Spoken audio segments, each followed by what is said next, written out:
بسم اللہ الرحمن الرحیم شہر رمضان الذی انزل فیہ القرآن صدق اللہ العظیم الصلاۃ والسلام علیک یا رسول اللہ وعلی آلک واصحابک یا حبیب اللہ۔ محترم سامعین اکرام، سلسلہ وار گفتگو ماہ رمضان مبارک کے فضائل کا یہ چھٹا سبق، چھٹا مرحلہ، چھٹا درس آپ سب کے سامنے بیان ہے۔ اللہ پاک سننے کے بعد، سنانے کے بعد رب ذوالجلال عمل کی بھی توفیق عطا فرمائے۔ ماہ رمضان مبارک ایک ایسا مہینہ ہے، برکت والا مہینہ ہے، جس کے اندر اللہ پاک نے قرآن کریم کا نزول فرمایا۔ ایک طرف یہ دو رحمتیں ہیں۔ ویسے تو دیکھا جائے تو رمضان مبارک کے اندر بے شمار رحمتیں ہیں، بے شمار رحمتیں ہیں۔ رمضان مبارک بذات خود ایک رحمت والا مہینہ، ایک بذات خود ایک رحمت ہے۔ اور پھر رمضان مبارک کی دوسری رحمت روزہ، یہ بھی ایک رحمت ہے۔ رمضان مبارک کی تیسری رحمت کیا ہے؟ اللہ کا قرآن، یہ بھی ایک رحمت ہے۔ گویا کہ رمضان المبارک کا ایک ایک لمحہ ہمارے لیے کیا ہے؟ رحمت ہی رحمت ہے۔ رمضان المبارک یعنی روزہ، وہ اپنی رحمت ہے۔ اس کے بعد رمضان المبارک کے اندر قرآن کریم کا نزول ہونا، جس کے اندر اللہ پاک نے ارشاد فرمایا الذی انزل فیہ القرآن، اس کے اندر ہم نے قرآن کو نازل کیا۔ اور قرآن کریم کو نازل کرنے کا مقاصد کیا ہیں؟ اگلے الفاظ کے اندر کہ اللہ پاک نے اس کے اندر تمام لوگوں کی ہدایت رکھی ہے۔ ہر ایک کے لیے رب ذوالجلال نے اس قرآن کریم کو ایک ہدایت بنا کے پیش کیا۔ اور قرآن کریم اول سے لے کر آخر تک ہمارے لیے ایک وہ بھی رحمت بھی ہے، ایک ہدایت بھی ہے۔ قرآن کریم ماہ رمضان مبارک کے دیگر مہینوں کے اندر اتنا قرآن نہیں پڑھا جاتا جتنا قرآن کریم ماہ رمضان مبارک کے اندر پڑھا جاتا ہے۔ اور قرآن کریم اور روزہ، یہ دونوں آپس میں لازم و ملزوم ہے۔ ایک طرف سے روزہ ہے اور دوسری طرف سے قرآن کریم ہے۔ آدمی نماز پڑھنے کے بعد، روزہ رکھنے کے بعد سب سے زیادہ اور کسی عبادت کے اوپر توجہ نہیں دیتا جتنا انسان، جتنا مسلمان قرآن کریم کے اوپر توجہ دیتا ہے۔ اور جس بعض ایسے ساتھی ہیں جو پرانے ہیں، ضعیف آدمی ہیں، ان کو قرآن نہیں آتا، لیکن وہ جتنا ان کو آتا ہے وہ اتنے کے اوپر اکتفا کرتے ہیں، وہ اتنا پڑھتے جا رہے ہیں۔ بعض ایسے ہوتے ہیں ان کو قرآن کریم کی باقی نہیں یاد، لیکن کسی کو سورہ یاسین یاد ہے، کسی کو چھوٹی چھوٹی صورتیں یاد ہیں، کسی کو سورہ اخلاص یاد ہے، الغرض کہ جتنا بھی کسی کو یاد ہے وہ قرآن کریم پڑھتا جا رہا ہے۔ اللہ پاک نے قرآن کریم کے ہر ایک لفظ کے اندر، کیا وہ بھی ایک لفظ کے اندر بھی رحمتیں ہیں، جس کے بارے میں اللہ نے کے پیارے محبوب حضور صلی اللہ تعالیٰ علیہ وسلم نے ارشاد فرمایا قرآن کریم کا ایک لفظ پڑھو، الف لام میم، یہ تین حروف ہیں، اس کو تم ایک لفظ نہ پڑھو، یہ تین حروف ہیں۔ اور جب بندہ تین حروف پڑھتا ہے، ایک لفظ پڑھتا ہے، اس کا ایک حرف پڑھتا ہے قرآن کریم کا، تو اللہ پاک اس بندے کو 10 نیکیاں عطا فرماتا ہے۔ اور الف لام میم کے بارے میں کیا فرمایا؟ یہ 30 حرف بنتے ہیں، 30 حروف ہیں۔ اور جب بندہ شروع سے لے کر بسم اللہ کی با سے پڑھے، والناس کے سین تک پڑھتا جائے، تو بتائیں یہ کھربوں کی لحاظ سے نیکیاں بن جاتی ہیں۔ ایک نیکی نہیں، ان کی نیکیوں کی تعداد ہی بہت زیادہ ہے۔ جب ہر لفظ کو 10 کے ساتھ آپ ضرب دیتے جائیں گے تو بتائیں کتنی نیکیاں بنیں؟ بہت زیادہ نیکیاں بن جاتی ہیں، بہت زیادہ نیکیاں۔ اور اس مہینے کے اندر کثرت کے ساتھ آپ کیا کریں؟ اللہ کا قرآن پڑھیں، بار بار قرآن پڑھیں، بار بار قرآن پڑھیں، جتنا زیادہ ہو سکے قرآن کریم پڑھیں۔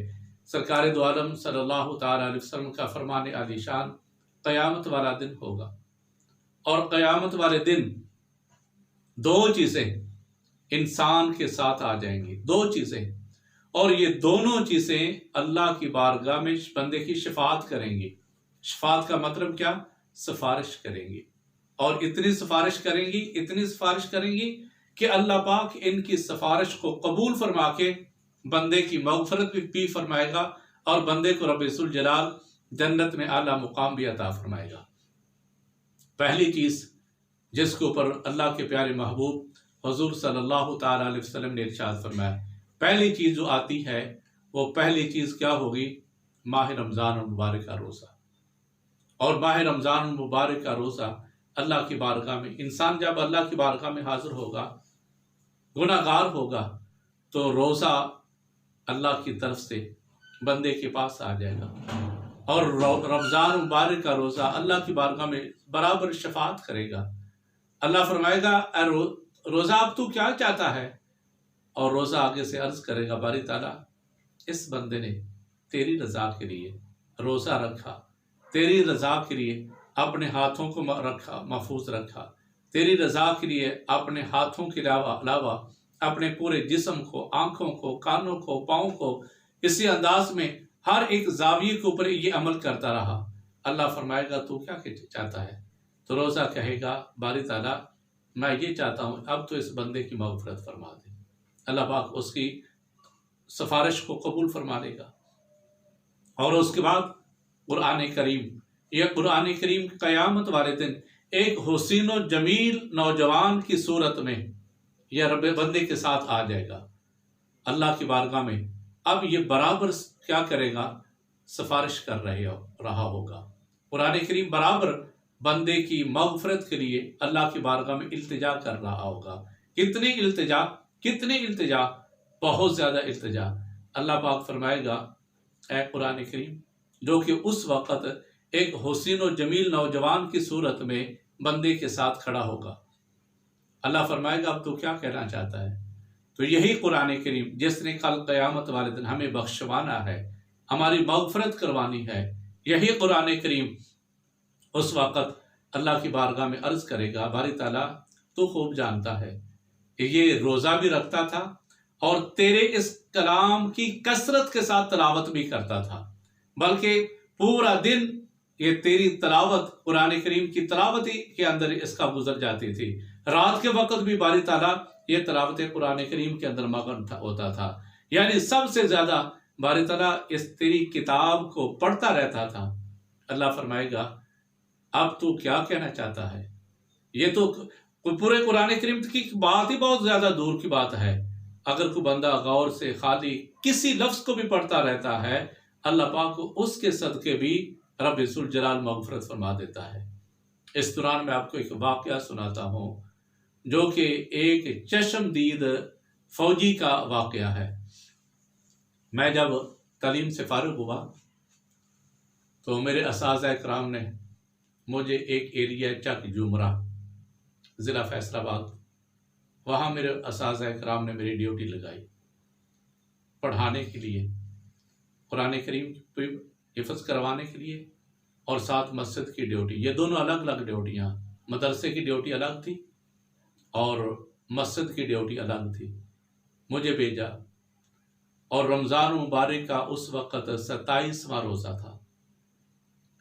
میرے پاس میں نے جو مدرسے کے اندر بچے پڑھتے تھے، میں نے ان سب کو چھٹی دے دی، اور کچھ چھوٹے بچے ابھی جو گئے نہیں تھے یا دور کے ایریے تھے، چونکہ وہ مختلف ساتھ گاؤں تھے، مختلف ایریوں کے بچے اکٹھے ہوئے تھے، اور جو کہ مقامی نہیں تھے، وہاں کے دور دراز کے ایریوں کے رہنے والے تھے، ان کو چھٹی دے دی، کچھ بچے باقی رہ گئے۔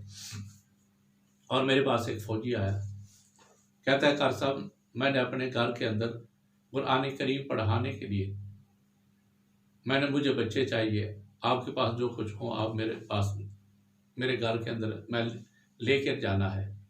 میں نے کہا کہ اس وقت تو بچے فلاں جگہ پر چلے گئے ہیں اور کچھ اپنے گاؤں کے اندر چلے گئے ہیں، اب میرے پاس بچے ہے ہی نہیں۔ تھوڑے سے اس نے دیکھے جو کہ اپنے گھروں کے اندر جانے والے کی تیاری کر رہے تھے، اپنا سامان وغیرہ پیک انہوں نے کیا تھا، تو مختلف علاقوں کے اندر انہوں نے جانا تھا۔ میں نے کہا یہ چھوٹے بچے ہیں، کہتا ہے یہ مجھے چھوٹے بچے دے دے۔ میں نے کہا کہ تم چھوٹے بچوں کو کیا کرو گے؟ یہ ان کو تو قرآن کریم تو پڑھا نہیں انہوں نے سارا، ان کے کسی کے دوست پارے حفظ ہیں، کسی کے 4 ہیں، سارا تو نہیں پڑھا۔ کہتا کوئی بات نہیں، جو ہے ان کو دے دیں۔ اور انہوں میں سے ایک بچہ ایسا تھا جو کہ نیا نیا داخل ہوا تھا، تو کہتا ہے قاری صاحب اس کو بھی میرے ساتھ بھیج دیں۔ میں نے کہا یہ اس نے ابھی پڑھا ہی نہیں ہے، اس ابھی تو چند دن ہوئے آئے ہوئے، اس کو تو فقط بسم اللہ یا الحمدللہ یا نورانی قاعدہ وغیرہ یاد ہے، رحمانی قاعدہ وغیرہ۔ کہتا کوئی بات نہیں، آپ مجھے اس کے اندر یہ بھی بھیج دیں، مجھے قبول ہے۔ اور میں نے پوچھا بھی تو کیوں اس بچے کو لے کر جانا چاہتا ہے؟ تو کہنے لگا میرے گھر کے اندر ایک بسم اللہ تو پڑھے گا نا، اور کچھ نہیں، بسم اللہ تو پڑھے گا نا۔ میں نے کہا ٹھیک ہے لے جاؤ۔ اور جب وہ جانے لگا نا تو اس نے مجھے ایک واقعہ، چشمدید واقعہ اس نے مجھے سنایا۔ اور واقعہ کیا سناتا ہے؟ وہ کہنے لگا کہ میری ڈیوٹی تھی سندھ کے ایریے کے اندر، اور وہاں ہم نے مورچہ کھودا۔ ہمیں پتہ نہیں تھا کہ یہاں کوئی علاقہ قریب ہے کہ نہیں۔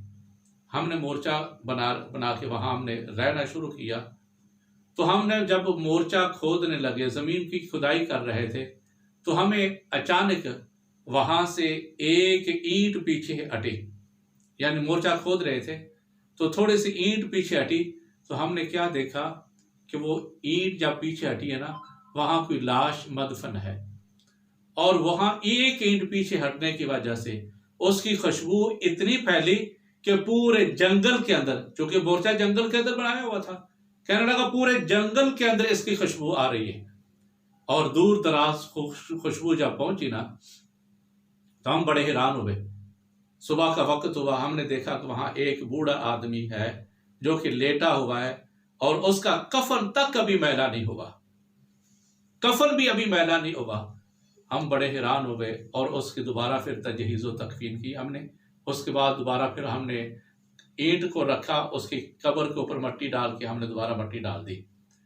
اور پھر ہم نے دیکھا کہ یہاں کوئی قریب بستی ہو، سندھ کے ایریے کا جو علاقہ ہے نا، وہ چھوٹے چھوٹے گوٹھ ان کو کہتے ہیں، وہ الگ تھوڑے لوگوں کی رہائشیں ہوتی ہیں، تھوڑی تھوڑی، جہاں وہ سندھ والے لوگ رہتے ہیں۔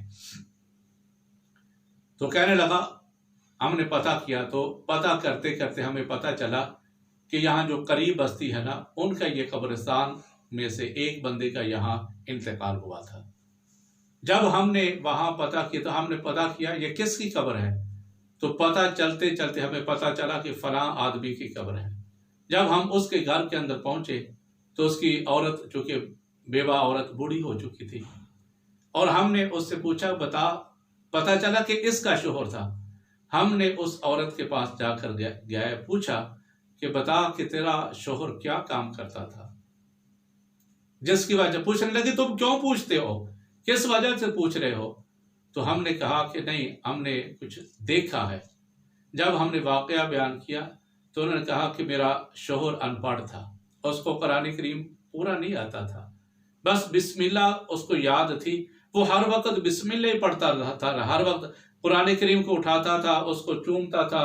یہ پہلے کے لوگ جو ہیں وہ زیادہ قرآن کریم نہیں پڑھا ہوتے تھے، کہتے کہ وہ قرآن کریم کو اٹھاتا، مسجد کے اندر جاتا، پڑھا تو تھا نہیں، کچھ اس کو سورت وغیرہ الحمدللہ یا ہلکی پھلکی نماز یاد تھی۔ وہ کیا کرتا تھا، قرآن کریم کو کھول کے اس کے ہر لائن کے اوپر، ہر صفحے کے اوپر وہ بسم اللہ بسم اللہ بسم اللہ الرحمن الرحیم پڑھتا رہتا تھا، حتیٰ کہ اس کو اتنا عشق ہوا کہ ایک لمحہ بھی اپنے آپ سے قرآن کریم جدا نہیں کرتا تھا، اور ہر وقت، اور اس کی جب موت کا وقت آیا تو اس وقت میں اس کی گود کے اندر اللہ کا قرآن تھا، بس اس کا یہی عمل تھا، اور قرآن کریم کے ساتھ محبت، بسم اللہ کے ساتھ محبت، اور بسم اللہ ہی پڑھتا رہتا تھا۔ ہم نے کہا، فوجی کہنے لگا بس تیرے شوہر کا یہی عمل ہے کہ اللہ پاک نے اس کی مغفرت بھی فرما دی، اور اس کی قبر سے جب ایک اینٹ، یعنی قبر ہم جب مورچہ کھود رہے تھے، ایک اینٹ پیچھے ہٹی تو اتنی خوشبو پورے جنگل کے اندر آج تک ہم نے خوشبو نہیں سونگی جتنی اس آپ کے شوہر کے کفن سے خوشبو آ رہی ہے۔ یہ تو بسم اللہ کی برکت ہے۔ تو جب بندہ پورا قرآن پڑھے گا، بار بار پڑھے گا، اس آدمی کا جو بار بار پڑھتا رہے گا اس کا کیا ثواب ہوگا، کیا مرتبہ اور مقام ہوگا۔ تو قیامت والا دن ہوگا، اللہ پاک کے نبی نے کیا ارشاد فرمایا، قیامت والے دن یہی قرآن کریم اللہ بھی کی بارگاہ میں ایک حسین نوجوان کی عالم میں اللہ کی بارگاہ میں برابر سفارش کرے گا، اور کیا کہے گا کہ اللہ تیرا حکم مانتے ہوئے اس آدمی نے میری تلاوت کرتا رہا، حلال کو حلال اور حرام کو حرام جانتا رہا، اللہ جب تک تو اس کی مغفرت نہیں کرے گا میں اس کی برابر سفارش کرتا رہوں گا۔ تو اللہ پاک قیامت والے دن قرآن کریم کی بھی سفارش کو قبول کر کے رب ذوالجلال بندے کی مغفرت فرما دے گا۔ تو یہی دو چیزیں ہیں، رمضان اور قرآن، ان دونوں کا آپس میں لازم و ملزوم ہے، دونوں کو آپس میں ملتے ہیں۔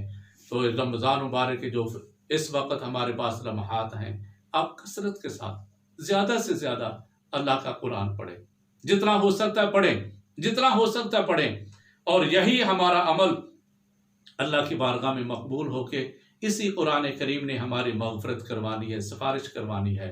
تو اللہ پاک ہم سب کو روزے کے ساتھ ساتھ اللہ کا قرآن بار بار پڑھنے کی رب ذوالجلال توفیق عطا فرمائے۔ وآخر دعوانا ان الحمد للہ رب العالمین۔ السلام علیکم ورحمۃ اللہ وبرکاتہ۔